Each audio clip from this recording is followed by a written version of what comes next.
সুস্থ সংস্কৃতি বার্তা নিয়ে শিলিগুড়িতে নৃত্য গান নাটকের মনোমুগ্ধকর সন্ধ্যা, গাছের চারা দিয়ে সম্মান, সংস্কৃতি চর্চায় দীপ জ্বলা। শিলিগুড়ি দেশবন্ধু পাড়ায় অবস্থিত নৃত্য মঞ্জিল 20 জুলাই রবিবার সন্ধ্যায় অনুষ্ঠিত হয়ে গেল এক মনোজ্ঞ সাংস্কৃতিক অনুষ্ঠানে। নৃত্য মঞ্জিল ও আমরা অপরাজিতা যৌথ পরিচালনায় আয়োজিত এই অনুষ্ঠানটিতে স্থানীয় সাংস্কৃতিক মহল ছাড়াও বহু বিশিষ্টজনের উপস্থিতি অনুষ্ঠানটিকে আলাদা মাত্রা দেয়। অনুষ্ঠানের সূচনা হয় শুভেচ্ছা বক্তব্য এবং একটি অনুনাটকের পরিবেশনের মাধ্যমে। এরপর পর্যায়ক্রমে পরিবেশিত হয় নৃত্য ও সঙ্গীত। সুস্থ সংস্কৃতি চর্চার এই মঞ্চে সঙ্গীত ও নৃত্য জগতের একাধিক গুণীজন যেমন অংশগ্রহণ করেন, তেমনি শ্রোতা দর্শকদের হৃদয় জয় করে নেন তাদের প্রাণবন্ত পরিবেশনা। অনুষ্ঠানে উপস্থিত ছিলেন বিশিষ্ট নাট্য ব্যক্তিত্ব পার্থ চৌধুরী, নাট্য নির্দেশক কুন্তল ঘোষ, অভিনেতা ও নাট্যকর্মী বিশ্বজিৎ রায়, বিশিষ্ট সমাজসেবী ও পরিবেশপ্রেমী দীপজ্যোতি চক্রবর্তী, বক্তা ও আবৃত্তিকার অমিতাভ ঘোষ, কবি ও লেখিকা সুমিতা দত্ত, বিশিষ্ট শিল্পী দৃপ্তা চক্রবর্তী সহ আরও অনেকে। নৃত্য মঞ্জিল মিউজিক একাডেমির কর্ণধার তথা বিশিষ্ট নৃত্যশিল্পী শ্রাবণী চক্রবর্তী জানান, আমরা চাই সুস্থ সংস্কৃতির আলো সমাজে ছড়িয়ে পড়ুক। ভবিষ্যৎ প্রজন্মের মানসিক সুস্থতা ও নৈতিক গঠনেই এর ভূমিকা সবচেয়ে বেশি। তার এই উদ্যমে পাশে থেকেছেন তার স্বামী দীপজ্যোতি চক্রবর্তী, যিনি নিজেও পরিবেশ রক্ষায় নিরলসভাবে কাজ করে চলেছেন। বিশেষভাবে উল্লেখযোগ্য, অনুষ্ঠানে বেশ কজন গুণী মানুষকে চারা গাছ দিয়ে সম্মান জানানো হয়, যা কেবল প্রতীকই নয়, বাস্তবিক অর্থেই পরিবেশ রক্ষার বার্তা বহন করে। সমগ্র অনুষ্ঠানটি পরিচালনার দায়িত্বে ছিলেন শ্রাবণী চক্রবর্তী ও আমরা অপরাজিতার দলের সদস্যরা। এই আয়োজনের মঞ্চে অংশ নেন পার্থ চৌধুরী, সুমিতা দত্ত, অমিতাভ ঘোষ, বিশ্বজিৎ রায়, বনমালা নাট্যগোষ্ঠী, আমরা অপরাজিতা দল, অগ্নিমিত্রা সেনগুপ্ত, নৃত্যাঞ্জলি ও দৃপ্তা চক্রবর্তী প্রমুখ। এই আয়োজন নিঃসন্দেহে প্রমাণ করল সুস্থ সংস্কৃতি, পরিবেশ চেতনা এবং সামাজিক দায়বদ্ধতা এক সুতোয় গাঁথা যায় যদি থাকে আন্তরিক প্রচেষ্টা।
আমি জানি রঞ্জনের সঙ্গে আমার তফাৎটা কি।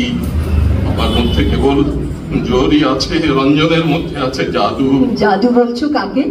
বুঝিয়ে বলবো। পৃথিবীর নিচের তলায় পিণ্ড পিণ্ড পাথর, লোহা, সোনা, সেইখানে রয়েছে জোরের মূর্তি। উপরের তলায় একটুখানি কাঁচা মাটিতে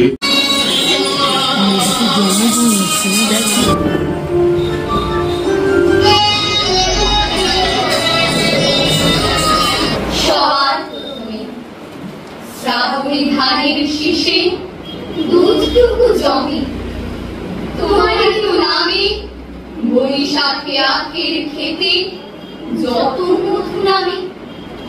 তুমি তো বনস্পতি, তোমার পায়ে থরে থরে অজস্র শব্দের রং কৃষ্ণচূড়ার মতো ঝরে।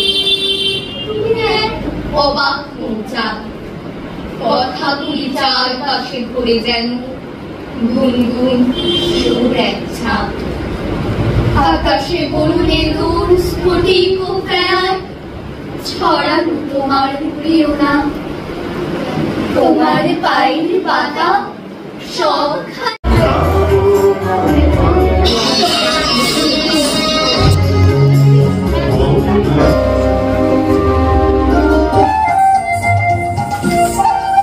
শুনতে পাচ্ছ? শুনতে পাচ্ছ?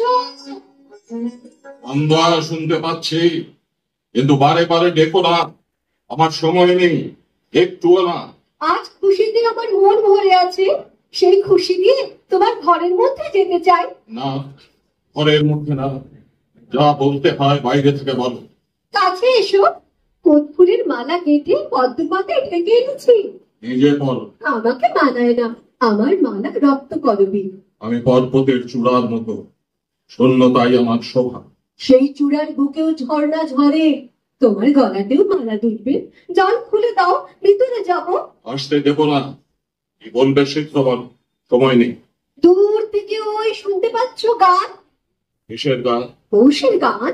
ফসল পেকেছে, কাটতে হবে, তারই ডাক। আমি মাঠে যাব, কোন কাজে লাগবো? মাঠের কাজ তোমার যজ্ঞকুণের কাজের চেয়ে অনেক সহজ। সহজ কাজটাই আমার কাছে শক্ত। সরোবর কি ফ্যানার নুপুর পরা ঝর্ণার মতো নাচতে পারে? যাও যাও যাও, আর কথা কয় না, সময় নেই। অদ্ভুত তোমার শক্তি। যেদিন আমাকে তোমার ভান্ডারে ঢুকতে দিয়েছিলে, তোমার সোনার তাল দেখে কিছু আশ্চর্য হইনি, কিন্তু যে বিপুল শক্তি দিয়ে অনায়াসে সেগুলোকে নিয়ে চূড়ো করে সাজাচ্ছিলে,